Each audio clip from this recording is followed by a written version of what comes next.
नमस्कार साथियों, एक बार पुनः आपका चैनल पर स्वागत, अभिनंदन। जैसा कि हम न्यू वेलफेयर इकोनॉमिक्स नवीन कल्याणकारी अर्थशास्त्र पर चर्चा कर रहे थे, उससे संबंधित हमने पेरेटो के सामाजिक अनुकूलतम यानी पेरेटो ऑप्टिमम पर विस्तृत रूप से चर्चा की है। उसी से ही जुड़ा हुआ एक नया टॉपिक जो कि क्षतिपूर्ति सिद्धांत कंपनसेशन प्रिंसिपल जो कि कैल्डोर हिक्स का है, उस पर चर्चा करेंगे। उन्होंने पेरेटो की किस बात को लेकर अपना ये नया क्षतिपूर्ति सिद्धांत यानी कॉम्पेंसेशन प्रिंसिपल दिया है, उस पर चर्चा करेंगे। लेकिन पहले हम पेरेटो के साथ पुनः जुड़ना चाहेंगे, क्योंकि उसी के कुछ बिंदुओं को लेकर इस सिद्धांत में बातें की गई है। सर्वप्रथम, जैसा कि हमने पूर्व में चर्चा की थी कि नवीन कल्याणकारी अर्थशास्त्र है, उसका जो नींव है यानी सबसे पहले अगर जिसने बात की है वो पेरेटो ने की है, और पेरेटो का हमने सामाजिक अनुकूलतमता की बात देख ली है, और जो कि क्रमवाचक दृष्टिकोण ऑर्डिनल जो अप्रोच पर आधारित था, जिसमें हमने इंडिफरेंस कर्व की तटस्थता वक्र की बात की थी। सेकंड बात हमने इसके अंतर्गत ये देखी थी कि पेरेटो ने मूल्यगत निर्णयों से स्वतंत्र कल्याण में वृद्धि का वस्तुपरक मापदंड यहाँ उनके द्वारा दिया गया था, ऑब्जेक्टिव दिया गया था। इसकी भी हमने चर्चा की। और जो अन्य बिंदु है जिसकी हम यहाँ बात करने जा रहे हैं, और कहीं ना कहीं इसी बिंदु को लेकर जो क्षतिपूर्ति सिद्धांत है, कॉम्पेंसेशन जो प्रिंसिपल है, उसको लेकर इसमें बातें की गई थी। और इसके अंतर्गत हमने देखें कि पेरेटो ने ये स्पष्ट किया कि नीति परिवर्तन जो समाज के एक व्यक्ति को कोई हानि नहीं पहुंचाता है तथा समाज के किसी अन्य व्यक्ति की स्थिति में सुधार करता है, तो सामाजिक कल्याण में वृद्धि को प्रदर्शित करता है।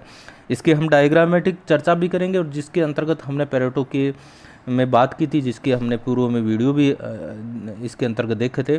यहाँ मैं बात करना चाहूँगा कि ये बात क्या कहना चाह रहा है। जैसे मान लीजिएगा दो व्यक्ति हैं, ए और बी। अगर बी की स्थिति में वृद्धि होती है, बी की स्थिति में सुधार होता है, इम्प्रूवमेंट होता है, और ए की स्थिति में किसी प्रकार की कोई हानि लॉस नहीं होता है, तो निश्चित रूप से पेरेटो के अंतर्गत वो क्या होगा, एक प्रकार से सामाजिक कल्याण को दर्शाएगा, सोशल जो वेलफेयर है इंक्रीज को ये दर्शाएगा। इसको लेकर पेरेटो ने बात की है। अब हम यहाँ देखना चाहेंगे कि क्षतिपूर्ति सिद्धांत है उसमें इसका क्या अंतर है। यहाँ हम देखें कि पेरेटो ने क्या जो मानदंड है, ऐसी परिस्थितियों ऐसी सिचुएशन है में समाज के कल्याण में परिवर्तन की माप करने में असमर्थ है, जिसके अंतर्गत किसी नीति परिवर्तन में समाज के एक वर्ग को हानि व दूसरे वर्ग को लाभ होता है। ऊपर वाले कथन में और इसमें अंतर है। ऊपर वाले में देखा कि एक ऐसा नीति परिवर्तन है, उसमें किसी को हानि पहुंचाए बिना समाज के किसी अन्य व्यक्ति की स्थिति में सुधार होता है। लेकिन यहाँ हम देखें कि यहाँ उस बात को लेकर पेरेटो व्याख्या नहीं कर पाता है, एक्सप्लेन नहीं कर पाता है कि किसी नीति परिवर्तन में किसी को लॉस हो रहा है और किसी को प्रॉफिट हो रहा है, उसको बात नहीं यहाँ नहीं की जा रही है। और इसी को लेकर कहीं ना कहीं आप ये देखोगे कि क्षतिपूर्ति सिद्धांत बात कर रहा है। इसको डायग्रामेटिक बात भी हम यहाँ करने जा रहे हैं, और हम यहाँ देखेंगे कि ये जो एजवर्थ बॉक्स है जिसकी हमने पेरेटो में बात की, यहाँ दो उपभोक्ता है, दो वस्तु है, एक्स कमोडिटी वाई कमोडिटी, और ये ए उपभोक्ता का मूल पॉइंट और ये बी उपभोक्ता का है। यहाँ हम देखेंगे एक्स उपभोक्ता IA1 IA2 IA3 ये इसके इंडिफरेंस कर्व है। जैसे जैसे ऊंचे स्तर पर जाएंगे, निश्चित रूप से ए की जो संतुष्टि लेवल है, सर्टिफिकेशन लेवल है, उसमें वृद्धि देखने को मिलेगी। साथ ही हम बी व्यक्ति की, बी उपभोक्ता की बात करें तो उसका indifference curve IB1 IB2 IB3 है, जो कि अगर OB बिंदु को लेकर बात करेंगे, OB पॉइंट को लेकर बात करेंगे, तो निश्चित रूप से IB1 IB2 IB3 में उसकी जो सर्टिफिकेशन लेवल है, जैसे जैसे इंडिफरेंस कर्व ऊंचे स्तर पर जाएगा, निश्चित रूप से वृद्धि देखने को मिलेगी। ये हमने पेरेटो में बात की थी। अब यहाँ हमने जो कथन पढ़ा उसमें पेरेटो किस बात को लेकर बात कर रहा है। पेरेटो कहना चाह रहा है कि ये K पॉइंट है, इस के बिंदु से अगर एस बिंदु, आर बिंदु, क्यू बिंदु पर जाएंगे तो निश्चित रूप से किसी न किसी व्यक्ति की जो एक अच्छी स्थिति में होगा, इम्प्रूवमेंट की स्थिति में होगा, और किसी अन्य व्यक्ति की स्थिति में किसी प्रकार का कोई हानि नहीं देखने को मिलेगी। देखिए हम दूसरे एस बिंदु पर आ रहे हैं तो IB1 और IA1 इंडिफरेंस पॉइंट यहाँ दिखाई दे रहे हैं, दोनों एक दूसरे को काट रहे हैं। लेकिन जैसे ही एस बिंदु पर जाएंगे तो जो बी उपभोक्ता है वो IA1 पर ही रहता है, लेकिन ए उपभोक्ता IA1 से IA3 पर चला जाता है। तो निश्चित रूप से हम ये कहेंगे कि बी उपभोक्ता के सर्टिफिकेशन लेवल पर कोई प्रभाव नहीं पड़ता है, लेकिन ए है वो ऊंचे स्तर पर चला जाता है। ठीक उसी प्रकार के से क्यू पर जाएंगे तो निश्चित रूप से हम कहेंगे कि ए उपभोक्ता उसी IA1 पर ही है, लेकिन बी है वो IB1 से निश्चित रूप से IB3 पर चला जाता है। तो यहाँ भी हम देखेंगे कि ए के संतुष्टि लेवल पर किसी प्रकार का परिवर्तन नहीं होता और बी का जो सर्टिफिकेशन लेवल है वो बढ़ जाता है, क्योंकि IB1 से वो IB3 पर चला जाता है। और निश्चित रूप से इसी प्रकार आर बिंदु पर हम देखेंगे तो दोनों के संतुष्टि लेवल पर में वृद्धि होगा, क्योंकि वो ए उपभोक्ता IA1 से IA2 पर चला जाता है और बी उपभोक्ता IB1 से IB2 पर चला जाता है। तो इस प्रकार पेरेटो यहाँ ये कहना चाहता है, और ऊपर भी हमने इसकी बात की है कि के बिंदु से एस बिंदु, आर बिंदु और क्यू बिंदु पर जाएगा तो निश्चित रूप से किस समाज के किसी अन्य व्यक्ति की स्थिति में सुधार होता है, किसी अन्य व्यक्ति के पर किसी कोई प्रभाव नहीं पड़ता, उसकी हानि की स्थिति नहीं होती है। यहाँ इस बात को लेकर बात की है। आगे हम बात करेंगे कि आखिरकार पेरेटो के इस कथन से, क्योंकि के से एस आर क्यू, क्योंकि यहाँ हम देख रहे हैं ये एस सी प्राइम एक लाइन आप देख रहे हो, ये सी प्राइम लाइन है जिसकी हमने बात की थी, जिसको कॉन्ट्रैक्ट कर्व कहा जाता है, क्योंकि ये इन दोनों के इंडिफरेंस कर्व के स्पर्श बिंदु को निकालकर ये बनाई गई है। तो यहाँ तक हमने पेरेटो के अंतर्गत भी चर्चा की है।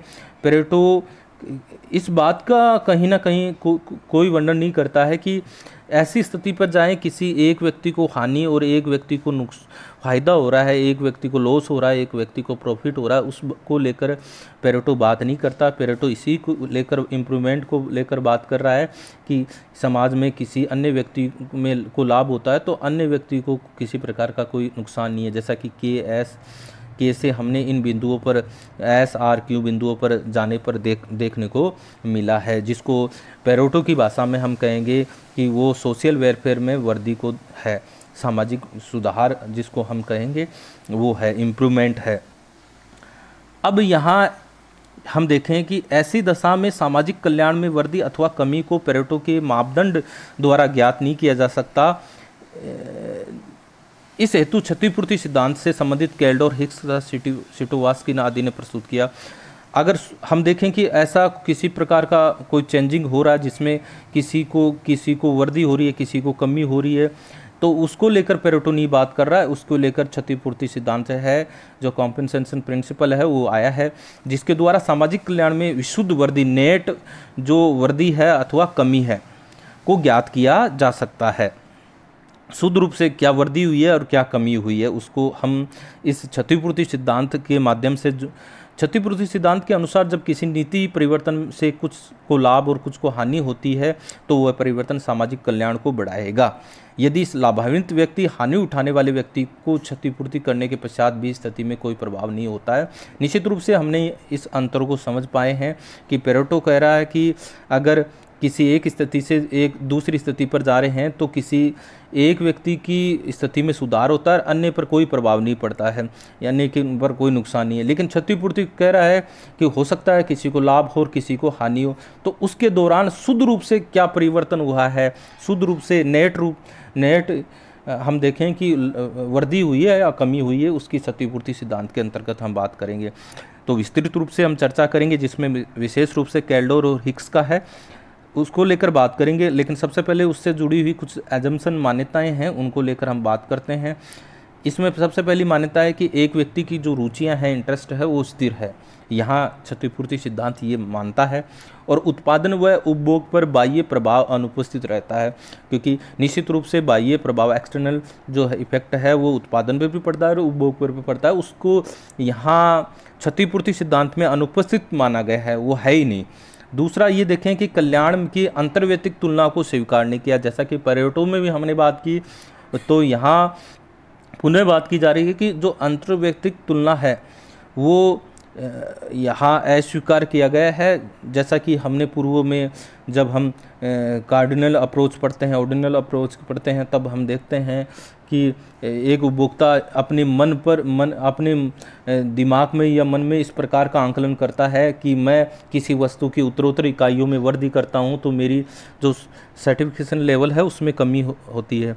उसी को लेकर वो अन्य व्यक्ति पर भी ये मानता है कि अपने मन की बात दूसरे के आधार पर वो इसका निर्धारण करता है कि मैं किसी वस्तु की अधिक से अधिक मात्रा में प्रयोग कर रहा हूँ तो मेरा निश्चित रूप से जो मैं संतुष्टि लेवल है वो धीरे धीरे घटता जाएगा और यही दूसरे व्यक्ति पर लागू होगा। लेकिन यहाँ इस बात को नकारा गया है।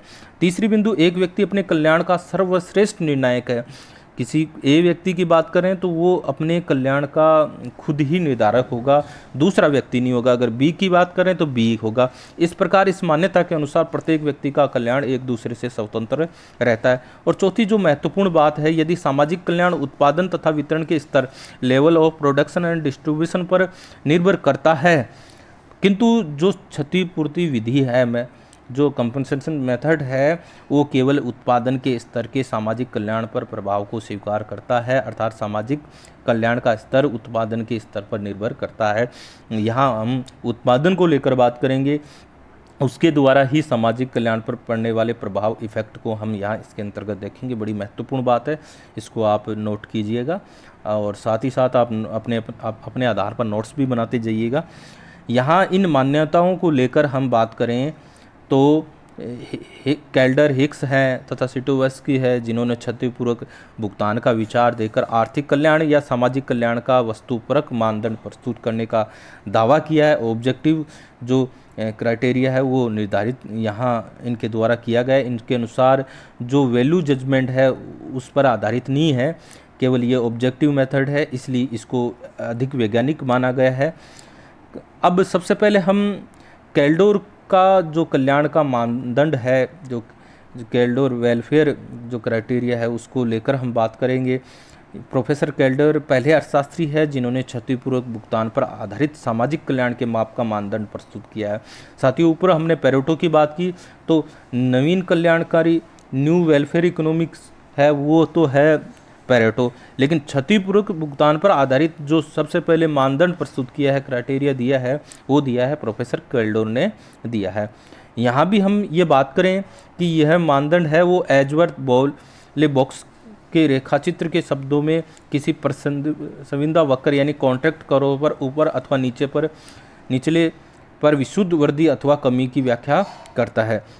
चूँकि ऊपर हमने पेरेटो की बात की, वहाँ हमने देखा था कि ये जो सी प्राइम लाइन है जो इन डिफरेंस कर्व को जहाँ स्पर्श कर रहे हैं वहाँ से गुजरती है, इसको परसविंदा वक्र कहा है, कॉन्ट्रैक्ट कर्व कहा है। इस पर यानी ऑप्टिमम की स्थिति हो रहेगी, अनुकूलतम की स्थिति को लेकर यहाँ पेरेटो बात करता है और उसी को लेकर ही कैल्डोर बात करना चाहेगा कि QRS यानी यहाँ जो परसविंदा वक्र है, कॉन्ट्रैक्ट कर्व है, उस पर किस प्रकार से विचलन होगा जिसके शुद्ध रूप से वृद्धि या कमी को ज्ञात किया जा सकता है। तो कैल्डोर ने के मानदंड को निम्न शब्दों में व्यक्त किया जा सकता है। एक परिवर्तन सुधार होता है यदि वे जो लाभान्वित होते हैं जिनको बेनिफिट होता है, दूसरा जो क्षतिग्रस्त होते हैं जिनको लॉस होता है, व्यक्तियों द्वारा उनकी हानि के निर्धारित मूल्य की अपेक्षा अपने लाभ को अधिक ऊंची संख्या पर मूल्यांकन करते हैं। यानी किसी प्रकार का चेंजिंग हो, इम्प्रूवमेंट हो, उसमें मान लो कि एक दो व्यक्ति हैं, ए व्यक्ति को लाभ हुआ, दूसरे व्यक्ति को हानि हुई, तो दूसरे व्यक्ति को जो हानि हुई उसकी अपेक्षा जिसको लाभ हुआ वो अपने लाभ को ऊंचे स्तर पर लेता है। यानी शुद्ध रूप से हम ये कहें तो उस इम्प्रूवमेंट में के कारण निश्चित रूप से क्या हुआ है, सुधार हुआ है, सोशल वेलफेयर में वृद्धि हुई, क्योंकि बी व्यक्ति को होने वाली हानि की अपेक्षा ए व्यक्ति अपने लाभ को ऊंचे स्तर पर निर्धारित करता है। साधारण शब्दों में हम बात करें कि किसी नीति परिवर्तन में यदि समाज के एक वर्ग को हानि तथा दूसरे वर्ग को लाभ होता है तो ऐसी में यदि लाभ प्राप्त करने वाला वर्ग अपने लाभ का मूल्यांकन हानि सहन, लॉस जो सहन कर रहा है वाले वर्ग की हानि की अपेक्षा अधिक करता है, तो ये सामाजिक कल्याण में वृद्धि को प्रदर्शित करेगा, ये सोशल वेलफेयर में इंक्रीज को दर्शाएगा। अब इसकी डायग्रामेटिक चर्चा हम करें तो आपको ये एक उपयोगिता संभावना वक्र है, यूटिलिटी पॉसिबिलिटी कर्व दिखाई दे रहा है। ये जो DE है वो निश्चित रूप से ऊपर आपने जो कॉन्ट्रैक्ट कर्व C प्राइम है उसी के द्वारा यहाँ इसको इस प्रकार से बनाया गया है, वहीं से इसको प्राप्त किया गया है। यहाँ दो व्यक्ति हैं, दो उपभोक्ता हैं, A की यूटिलिटी नीचे दर्शाई गई है, B की यूटिलिटी ये लंबवत अक्ष है जो वहाँ दर्शाई गई। यह दो व्यक्तियों के उन विभिन्न उपयोगिता के संयोग को प्रदर्शित करता है जो वस्तुओं सेवाओं के निश्चित समूह के पुनर्वितरण के परिणाम स्वरूप प्राप्त होता है। यानी वस्तुओं और सेवाओं का एक प्रकार से रीडिस्ट्रीब्यूशन हो गया, उसके बाद अधिकतम से अधिकतम कितनी दोनों की यूटिलिटी प्राप्त कर सकते हैं उनको दर्शाने वाला ये वक्र है, जिसको यहाँ यूटिलिटी पॉसिबिलिटी कर्व कहा गया है। केल्डोर के क्षतिपूरक सिद्धांत को इस रेखाचित्र के माध्यम से समझते हैं। ये जिसकी हमने बात की उपयोगिता संभावना वक्र, यूटिलिटी पॉसिबिलिटी कर्व है, जिसको हमने ऊपर जो डायग्राम में देखा, जो कॉन्ट्रैक्ट कर्व है, उसके माध्यम से ही DE प्राप्त किया है।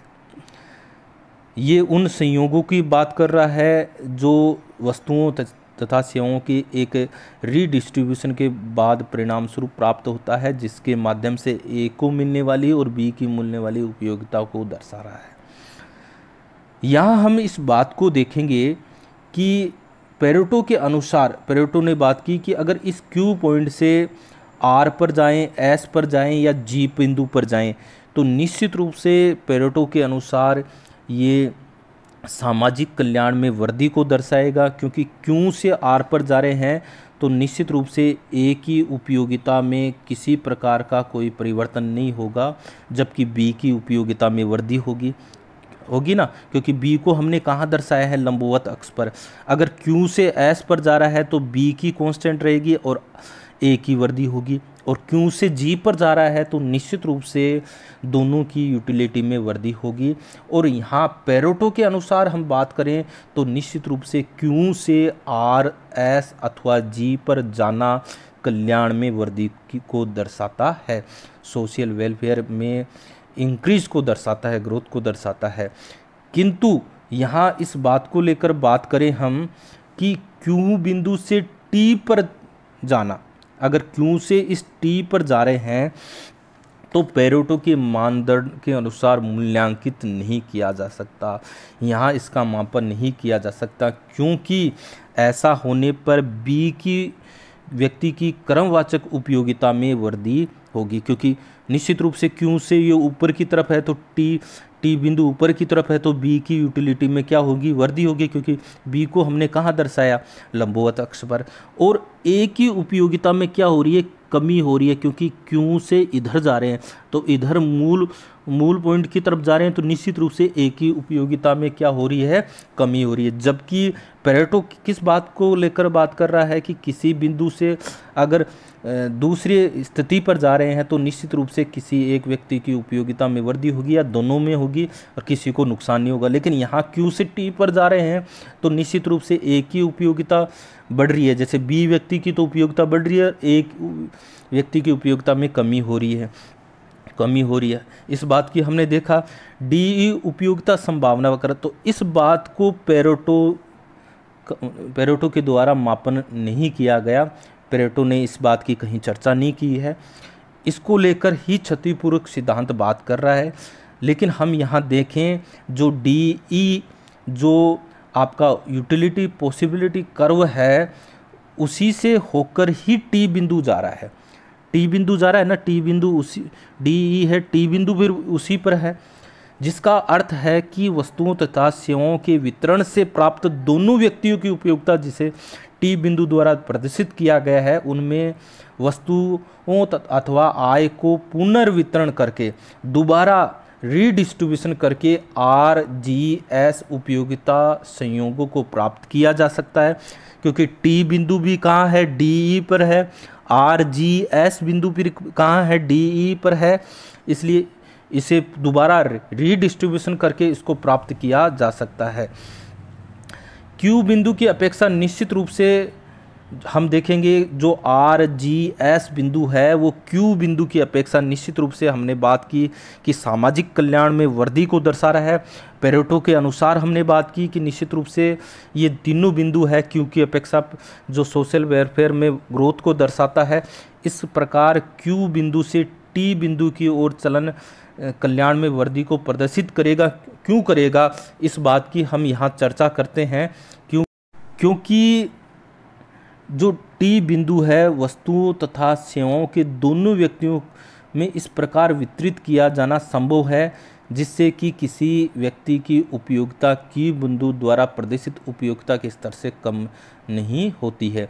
जैसा हम बात करेंगे टी बिंदु से आर बिंदु पर, अगर टी बिंदु से अगर हम आर बिंदु पर तथा निश्चित रूप से जी बिंदु पर गति करेंगे तो निश्चित रूप से ए की उपयोगिता की हानि की क्षतिपूर्ति की जा सकती है, क्योंकि क्यू से टी पर गए तो ए की यूटिलिटी में कमी हुई है, वापस टी आर या जी पर आ जाए, आर पर आ जाए या जी पर आ जाए तो इधर आ रहे हैं तो निश्चित रूप से ए की उपयोगिता में क्या होगी, वृद्धि होगी।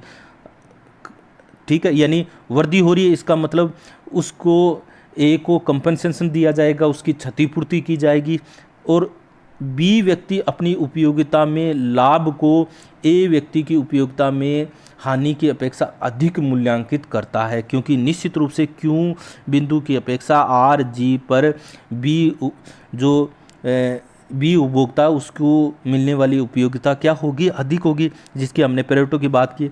पुनः मैं समझाना चाहूँगा कि अगर यहाँ हम देखें क्यू से आर जी एस पर जा रहे हैं तो निश्चित रूप से उपयोगिता में वृद्धि हो रही है, टी पर जा रहे हैं इसका मतलब ए की उपयोगिता में कमी हुई और बी की में हुई। अब टी आर जी एस वो एक ही जो हमने देखा कि उपयोगिता संभावना वक्र पर स्थित है, अगर टी से आर पर जाएं जी पर जाएं तो निश्चित रूप से बी की उपयोगिता तो अधिक है ही, लेकिन ए की उपयोगिता में हम उसको क्षतिपूर्ति कर सकते हैं क्योंकि इस दर से इधर जा रहे हैं तो ए की उपयोगिता में क्या हो जाएगी, वृद्धि हो जाएगी। तो यहाँ हम देख रहे हैं कि बी उपभोक्ता अपनी उपयोगिता को क्यू बिंदु की अपेक्षा अधिक आंकलित कर रहा है और ए की उपयोगिता में की हानि की अपेक्षा वो अपना जो उपयोगिता लेवल है उसको अधिक आंकलित कर रहा है। इस प्रकार केल्डोर के अनुसार ये मानदंड है वो सामाजिक कल्याण में वृद्धि को दर्शा रहा है। इस प्रकार केल्डोर के अनुसार क्यू बिंदु से टी बिंदु की ओर चलन केवल तभी सुधार होगा यदि क्यू बिंदु टी बिंदु से होकर जाने वाली उपयोगिता संभावना वक्र के नीचे स्थित है, क्यू बिंदु नीचे है। यानी पेरेटो तो आर जी एस तक ही बात कर रहा था, यहाँ केल्डोर ने टी बिंदु को लेकर भी बात कर ली कि टी बिंदु पर जाएंगे तो भी वो एक प्रकार का सामाजिक कल्याण में वृद्धि को दर्शा रहा है। यहाँ उसने एक शर्त रख दी कि ये क्यू बिंदु की अपेक्षा टी आर जी एस ऊंचे बिंदु होने चाहिए, क्योंकि निश्चित रूप से ये क्यू बिंदु इस यूटिलिटी पॉसिबिलिटी कर्व है उसके नीचे स्थित है। और सुधार इम्प्रूवमेंट की भी बात कर रहा है कि केल्डोर के अनुसार जब किसी नीति परिवर्तन के फलस्वरूप उपयोगिता संभावना वक्र ऊपर की ओर चला जाए, यू प्राइम वी से लेकर ये ऊपर की ओर चला गया, यानी क्यू बिंदु से अगर हम एस और आर बिंदु पर जा रहे हैं तो एक प्रकार से ये सुधार होगा, इम्प्रूवमेंट होगा, क्योंकि ऐसी स्थिति में निश्चित रूप से दोनों की उपयोगिता में या किसी एक की उपयोगिता में वृद्धि हो और दूसरे की पर कोई प्रभाव नहीं पड़ रहा है। तो ये क्यू से एस पर जाएं तो निश्चित रूप से आप देखोगे कि ए की उपयोगिता में वृद्धि हो रही है, बी पर कोई प्रभाव नहीं पड़ रहा है, तो निश्चित रूप से केल्डोर के अनुसार ये क्या होगा, एक प्रकार का इम्प्रूवमेंट होगा। तो निश्चित रूप से यहाँ ध्यान रखिए कि अगर उपयोगिता संभावना वक्र है वो ऊपर की ओर चला जाए तो निश्चित रूप से केल्डोर के अनुसार ये एक प्रकार का सुधार होगा। साथ ही साथ हम यहाँ हिक्स की भी बात कर लें, कोई मोटा अंतर इसके अंतर्गत नहीं देखने को मिलेगा।